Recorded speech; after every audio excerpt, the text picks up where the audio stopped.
और पहले ही आपको स्पष्ट कर दें कि एबीपी गंगा किसी के भी दावों का समर्थन या विरोध नहीं करता।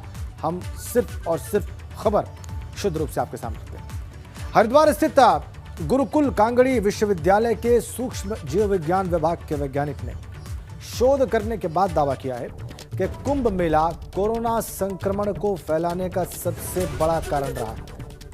सूक्ष्म जीव वैज्ञानिक इस नतीजे पर पहुंचे हैं कि कुंभ मेले में गंगा स्नान से कोरोना संक्रमण बहुत तेजी के साथ फैला है और इसी कारण से कुंभ में आए कई साधु अपनी जान गंवा बैठे और कई अन्य लोग कोरोना से बुरी तरह से प्रभावित हुए।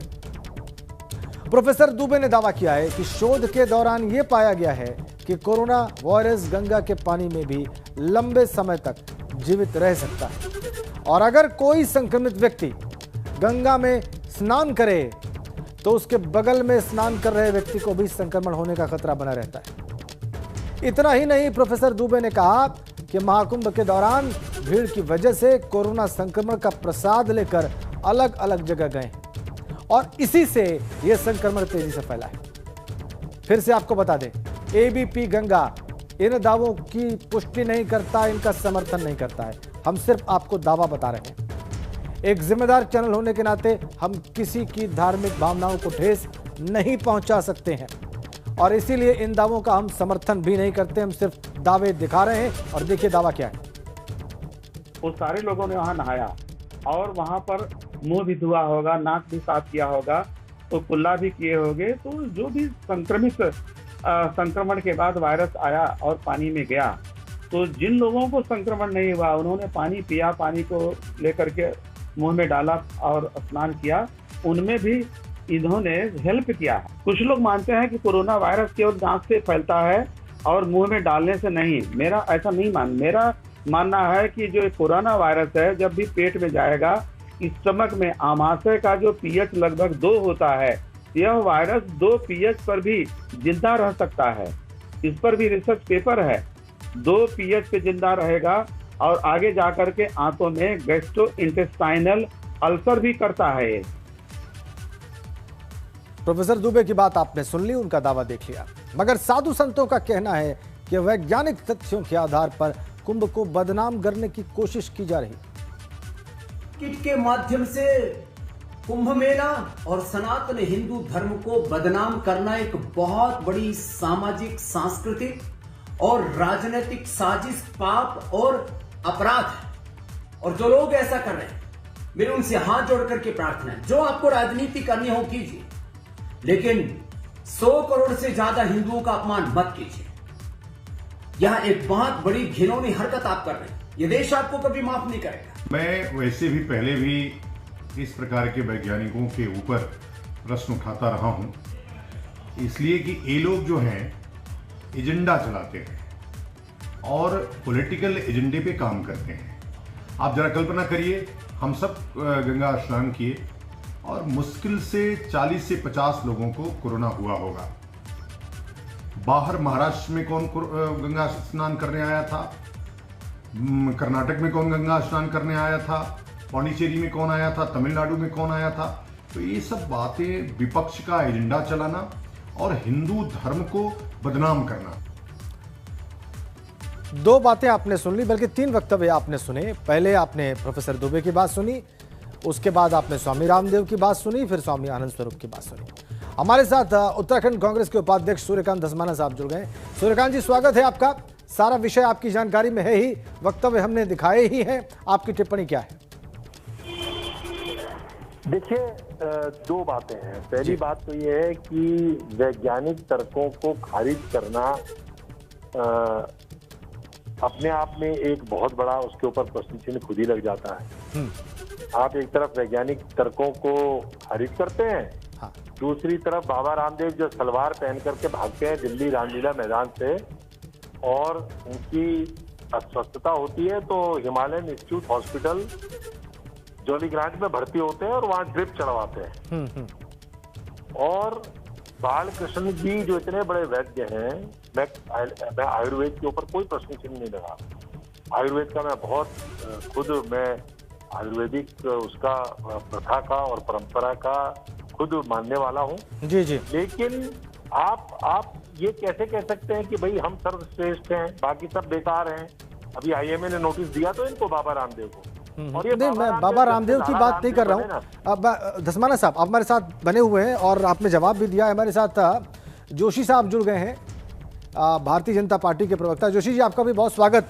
अब मैं धस्माना साहब से बात कर रहा था। जोशी जी, एक मेरा सवाल उनसे और है, फिर मैं आपसे बात करता हूं। धस्माना साहब, सुनील जोशी जी हमारे साथ हैं।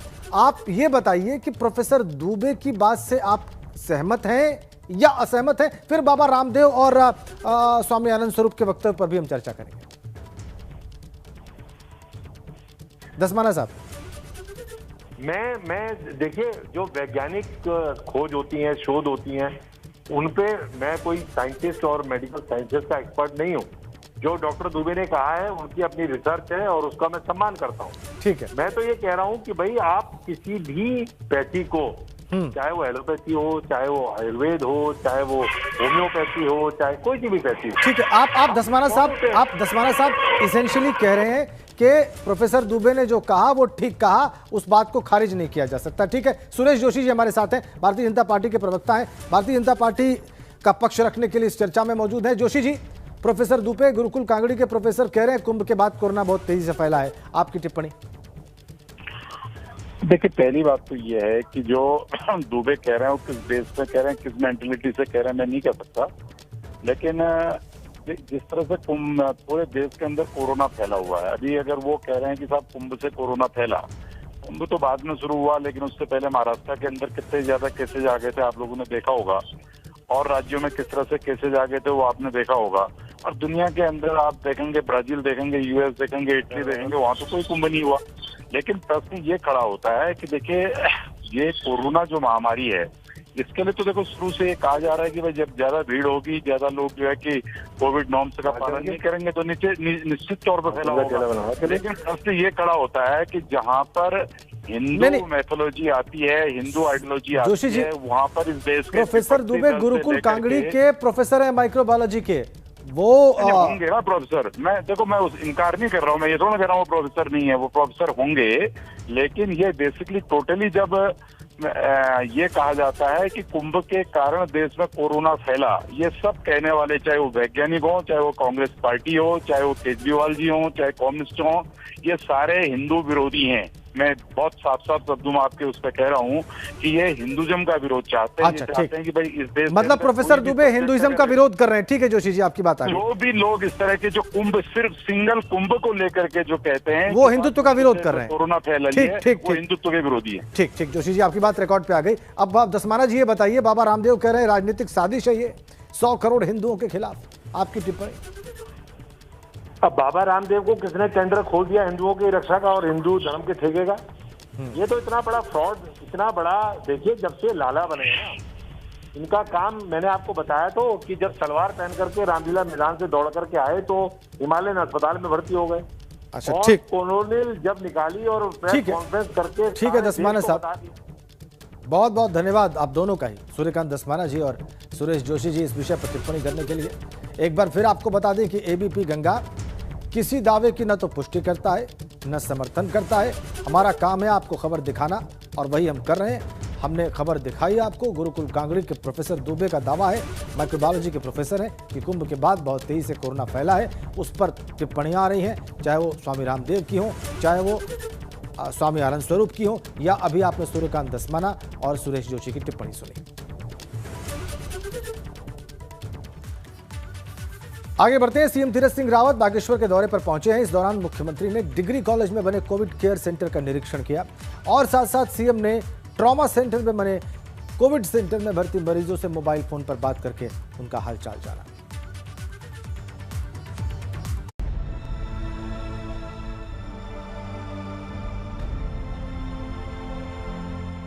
पहाड़ पर कोरोना के बढ़ते खौफ के बीच मुख्यमंत्री तीरथ सिंह रावत बागेश्वर के दौरे पर पहुंचे। सबसे पहले सीएम ने डिग्री कॉलेज परिसर में बने नए कोविड केयर सेंटर का निरीक्षण किया। सीएम ने कोविड सेंटर में स्वास्थ्य सुविधाओं का जायजा लिया। सीएम का आदेश है कि कोविड केयर सेंटर्स में तमाम जरूरी सुविधाएं होनी चाहिए। इसके बाद सीएम ने ट्रॉमा सेंटर में भर्ती मरीजों से फोन पर बात की। ठीक है ना डॉक्टर?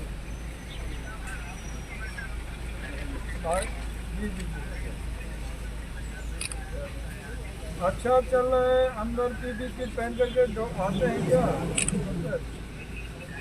आते हैं ना? Good good good. भोजन आदि का क्या रहता? ठीक है, बढ़िया। चलिए मैं बात करता हूँ।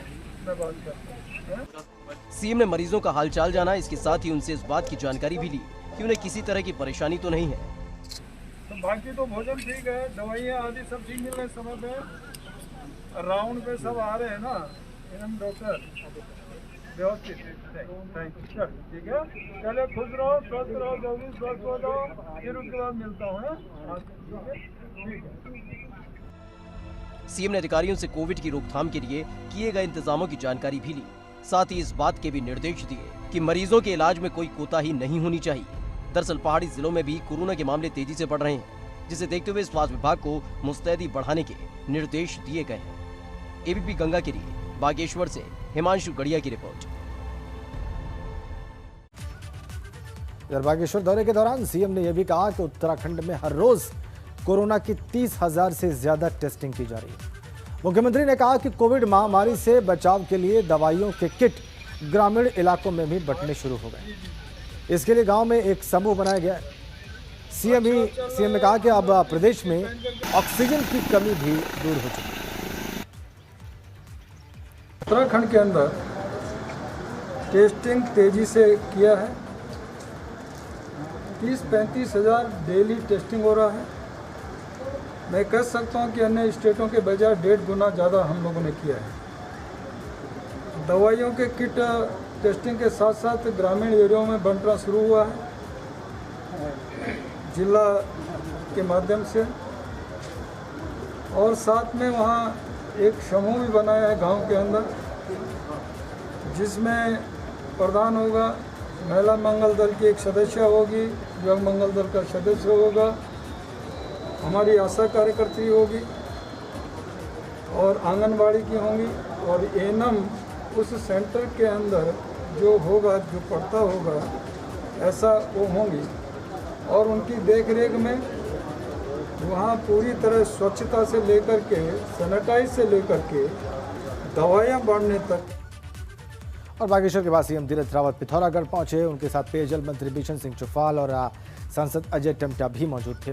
अपने दौरे के दौरान सीएम तीरथ रावत ने जिला अस्पताल पहुंचकर अस्पताल में भर्ती कोविड मरीजों का हालचाल जाना।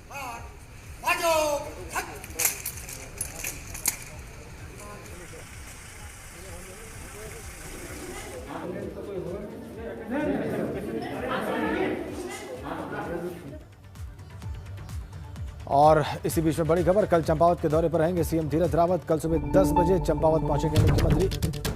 कोविड अस्पताल का निरीक्षण करेंगे सीएम तीरथ। 10:15 बजे कोविड कमांड सेंटर का निरीक्षण करेंगे। 12:15 बजे सर्किट हाउस में सीएम का कार्यक्रम।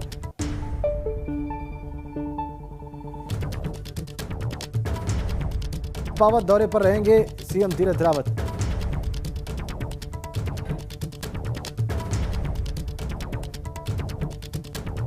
कोविड अस्पताल का निरीक्षण करेंगे मुख्यमंत्री तीरथ सिंह रावत। बड़ी खबर, 10:15 बजे कोविड कमांड सेंटर का निरीक्षण करेंगे मुख्यमंत्री। 12:15 बजे सर्किट हाउस में मुख्यमंत्री का कार्यक्रम।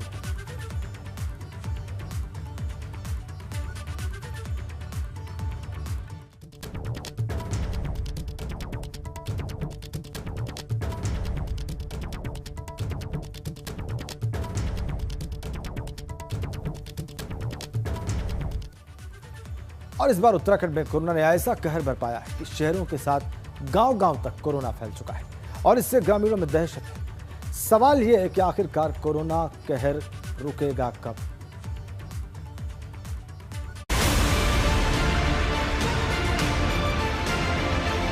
कोरोना ने इस बार उत्तराखंड में ऐसा कहर बरपाया है कि इसकी दहशत गांव-गांव तक फैल चुकी है। अब तो गांव में भी कोरोना के आंकड़े चौंकाने वाले हैं। सबसे बड़ी परेशानी ग्रामीण क्षेत्रों में टेस्टिंग को लेकर है। ज्यादातर गांवों में टेस्टिंग हो ही नहीं रही, इसलिए कोरोना के सही आंकड़े सामने भी नहीं आ रहे हैं। यही वजह है कि पूर्व सीएम हरीश रावत सरकार को घेर रहे हैं। शहरी क्षेत्रों में संक्रमण की वृद्धि दर थोड़ी घटी है, अपेक्षित नहीं घटी है। और उल्टा ग्रामीण क्षेत्रों में संक्रमण की दर निरंतर बढ़ रही है। जो सीमांत क्षेत्र है उनमें संक्रमण की वृद्धि दर ये जताती है कि उन क्षेत्रों में स्वास्थ्य सेवाओं की कोई दस्तक नहीं रही है। कोरोना के मरीजों तक, संक्रमित लोगों तक पहुंचने का जो प्रयास होना चाहिए था, प्रयास नहीं हुआ। मैदान से लेकर पहाड़ तक के गांव में कोरोना से त्राहिमाम मचा है। अपनी जान बचाने के लिए लोग वैक्सीन लगवाने की सोच रहे हैं, मगर अब उसे लेकर भी मारामारी है। ये हमारे पे छोटा फोन है और रजिस्ट्रेशन हो नहीं पा रहा है, और सरकार को चाहते हैं कि हमारे वैक्सीन लगे। ना परिवार में हमारे पे बड़ा फोन है कोई, इसलिए हम चाहते हैं कि हम वैक्सीन लगे। वहाँ भी गए थे जहाँ इनका कार्यालय है, वहाँ भी कोई हमारी सुनवाई नहीं हुई। बड़ी परेशानी इस बात की है कि एक बड़ी आबादी ऐसी है जिसे अभी तक न ये जानकारी है कि वैक्सीन लगेगी कैसे, न ही उसके पास संसाधन है। एंड्रॉयड फ़ोन के बगैर ऑनलाइन जो है कि रजिस्ट्रेशन हो नहीं सकता, और जिसका रजिस्ट्रेशन होगा नहीं उसका टीकाकरण नहीं होगा। तो ऐसे में सबको टीकाकरण का जो नारा है 18 से 44 साल हो चाहे 45 से ऊपर हो, ये हवा हवाई है। सरकार असल में ये सब प्रपंच रच करके अपनी कमियों को छुपाना चाहती, क्योंकि वैक्सीन समय से उपलब्ध कराने के लिए भारत सरकार ने जो वैक्सीन निर्माता कंपनियों के साथ टाई अप करना चाहिए था, उनको एडवांस पैसा देना चाहिए था, वो नहीं दिया। हरिद्वार जिले के ज्यादातर गाँव में ग्रामीण बीमार हैं। ज्यादातर को बुखार, जुकाम और खांसी की शिकायत है। लिब्बर हेड़ी गांव में तो हालात कुछ ज्यादा ही बिगड़ चुके हैं। मंत्री दावा कर रहे हैं कि सब कुछ ठीक हो जाएगा। इस लहर के अंदर गांव के अंदर कोरोना फैला है, लेकिन सरकार का पूरा फोकस है कि इसको किसी भी कीमत पर रोका जाएगा। सामुदायिक स्वास्थ्य केंद्र है, ये प्राथमिक स्वास्थ्य केंद्र है, उन पर वैक्सीन लगाने की व्यवस्था की जा रही है। और उसके अलावा चाहे हमारे आंगनबाड़ी हो चाहे स्कूल हो, वहाँ पर भी वैक्सीन लगाने का काम सरकार करेगी। पिछली बार की तुलना में इस बार कोरोना कुछ ज्यादा ही खतरनाक है। पिछली बार कोरोना के मामले सिर्फ शहरों तक सीमित थे, मगर इस बार तो इसका कहर गांव-गांव के हर घर तक है। एबीपी गंगा के लिए हरिद्वार से रोहित, मसूरी से सुनील के साथ देहरादून से रवि कैंतुरा की रिपोर्ट। आगे बढ़ते हैं एक बड़ी खबर के साथ। रुड़की के ग्रामीण इलाकों में कोरोना का कहर दिखाई दे रहा है। पाडली और तेरीवाला गांव में अब तक कई लोगों की मौत की खबर आ रही है। महीने भर के भीतर ही कई लोगों की मौत हुई। गांव में बढ़ते संक्रमण को लेकर प्रशासन अलर्ट पर है। गांव में प्रशासन की टीम भेजी जाएगी। रुड़की के लिब्बरहेड़ी गांव के बाद अब पाडली, गुर्जर और तेलीवाला गांव कोरोना की चपेट में है। इधर कैबिनेट मंत्री गणेश जोशी ने विकास नगर का दौरा किया। इस दौरान उन्होंने प्राथमिक स्वास्थ्य केंद्र को 20 बेड्स मुहैया कराए। गणेश जोशी ने कहा कि यह अस्पताल सामुदायिक स्वास्थ्य केंद्र की सभी शर्तें पूरी करता है और जल्दी ही सरकार इसे सीएससी का दर्जा भी दे देगी। जोशी ने कहा कि अस्पताल की प्रभारी ने कालसी में ऑक्सीजन प्लांट लगाने को कहा है और बहुत जल्दी इस पर काम भी शुरू कर दिया जाएगा।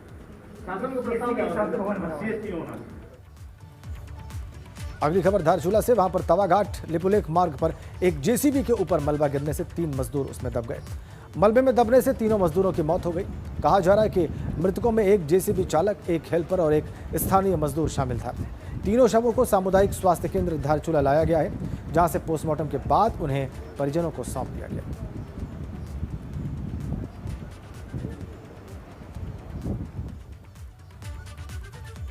और भगवान मदमहेश्वर के कपाट कल खुलने जा रहे हैं, जिसे लेकर तैयारियां भी पूरी कर ली गई है।